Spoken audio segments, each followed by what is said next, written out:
21 days சுகரை stop பண்ணிட்டீங்கன்னா உங்க பாடியில நான் சொல்ல போற இந்த மேக உங்க எனர்ஜி லெவல் ஸ்டேபிளா இருக்கும். டே 14ல உங்க ஸ்கின் க்ளோ ஆகும். அதிகமான சுகர் கொலாஜனை டேமேஜ் பண்ணும். கொலாஜன் தான் உங்க ஸ்கின்னை டைட்டா வச்சுன்னு இருக்கும், எங்கா வச்சுன்னு இருக்கும், ஹெல்ப் பண்ணும். நீங்க சுகரை ரெடியூஸ் பண்ண இவங்க சொல்கிற மாதிரி சுகர் கட் சேலஞ்ச் பண்ணால் கண்டிப்பாக நம்மளோட பாடியில் ஒரு நல்ல சேஞ்சஸை நம்ம பார்க்கலாம்.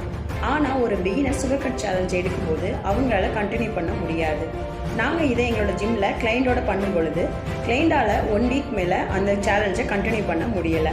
மோஸ்ட் ஆஃப் பீப்புள் அதில் ஃபெயிலியர் ஆனாங்க. ஸோ இந்த மாதிரி சுகர் கட் சேலஞ்சுக்கு நீங்கள் என்ன பண்ணணும் அப்படின்னு சொன்னால் 3 டைம் காஃபி டீ சாப்பிட்டீங்கன்னா அதை ஒரு டைமாக மாற்றிக்கோங்க. 3 ஸ்பூன் சுகர் யூஸ் பண்ணுறதுக்கு பதில் அதை 1.5 ஸ்பூன் அப்படின்னு ஹாஃபாக யூஸ் பண்ணிக்கோங்க. நெக்ஸ்ட்டு நேச்சுரல் சுகரான கரும்பு ஜூஸு, இளநீர் அந்த மாதிரி சாப்பிடுங்க. கடலை மிட்டாய் அந்த மாதிரி கொஞ்சம் அளவில் சாப்பிடலாம். நேச்சுரல் சுகரான டேட்ஸு 2லேருந்து 3 சாப்பிடலாம். ஸோ இந்த மாதிரி சாப்பிட்றால சுகர் கிரேவிங் நமக்கு வராது. இதனால நமக்கு ஸ்ட்ரெஸ் ஹார்மோன் வராது. தேங்க்யூ.